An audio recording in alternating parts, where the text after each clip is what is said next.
सुंदरवन के जंगल में एक टूनी नाम की चिड़िया रहा करती थी। चिड़िया तभी से अकेला एक घर में रहा करती थी। जंगल के पक्षी ऐसे ही कह कह कर जंगल के पक्षी टूनी चिड़िया को चिढ़ाया करते थे, लेकिन टूनी चिड़िया उन लोगों पर ध्यान नहीं देती थी। टूनी चिड़िया एक पेड़ के नीचे माता जी थी, उनका हर रोज पूजा किया करती थी। उसी माता जी को अपना माता पिता मान ली थी। चिड़िया सच्चे दिल से उन्हीं माता जी को पूजा किया करती थी। एक दिन क्या हुआ कि शाम के टाइम चिड़िया उन्हीं माता जी को पूजा कर रही थी। तभी कुछ ही समय में अंधेरा हो गया। चिड़िया कहती है कि हे माँ, मैं कैसे जाऊंगी अपने घर, अंधेरा हो गया। इतना कहकर चिड़िया वहीं पर सो गई। अगले दिन जब सुबह देखती है कि उसके सामने वाले पेड़ पर उसकी माता पिता आम तोड़ तोड़ खा रहे हैं और अपने पेट भर रहे हैं। टूनी चिड़िया फटाक से उनके पास गई और कहती है कि माँ, पिताजी, तुम दोनों इतने दिन मुझसे दूर कैसे रहे? मैं पक्षियों की डांट सुनते रही और इस छोटी सी झोपड़ी में रहकर अपना जीवन गुजार रही थी। उसकी माँ बोलती है कि चुप हो जाओ बेटा, रो मत, अब हम दोनों आ गए हैं ना, चुप हो जाओ। चिड़िया मन से खुश हो गई। चिड़िया जंगल में पक्षियों के घर को बनाने की काम किया करती थी। उसके पास एक जादुई चूल्हा भी था। उस चूल्हे से चिड़िया जो भी खाने की सामान मांगती, वो सामान बनकर रेडी हो जाती थी और चिड़िया उस सामान को खाकर जंगल में पक्षियों के घर बनाने चल पड़ती थी। ऐसे ही कुछ महीने बीतते गए।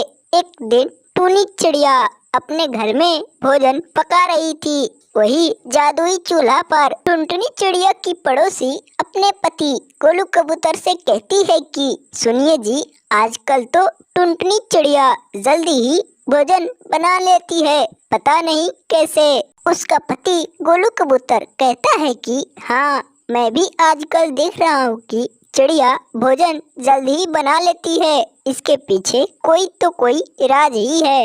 ये दोनों पति पत्नी बहुत लालची थे।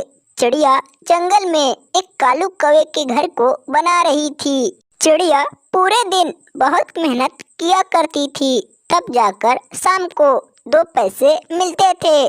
चिड़िया उन्हीं पैसे से अपना पेट पालती थी और घर चलाती। थोड़े देर बाद चिड़िया जंगल से अपने घर लौट आई। घर आकर कहती है कि हे भगवान, बहुत मेहनत पड़ रहा है, इस गरीब चिड़िया पर कुछ दया करो। तभी उस जंगल का सेठ चंदूलाल उसके पास आया और कहता है कि चिड़िया, मैंने सुना है कि तुम पक्षियों के घर को अच्छी से बनाती हो, थोड़ा मेरा भी घर बना देना। कहती है कि ठीक है सेठ जी। सेठ चंदूलाल अपने घर चला गया। चिड़िया उसी जादुई चूल्हे पर भोजन पकाने लगी। थोड़े समय में अंधेरा हो गया। सारे जंगल के पक्षी अपने अपने घरों में सो गए। टुनटुनी चिड़िया भी सो गई। अगले दिन जब सुबह हुआ तो चिड़िया बिना भोजन किए सेठ चंदूलाल के घर चल पड़ी। रास्ते में चिड़िया बहुत धीरे धीरे चल रही थी। चिड़िया पूरे दिन बहुत मेहनत की। शाम के टाइम सेठ चंदूलाल उसको पैसे दिया। चिड़िया धीरे धीरे अपने घर आई।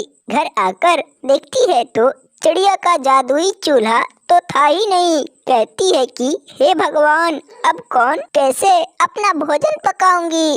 चिड़िया उस रात बिना खाए ही सो गई। दूसरे दिन जब सुबह हुआ तो उसके पड़ोसी कहते हैं कि देखो कैसे मैं इस चिड़िया का खेल खत्म कर दिया, बहुत पहले ही भोजन कर लिया करती थी।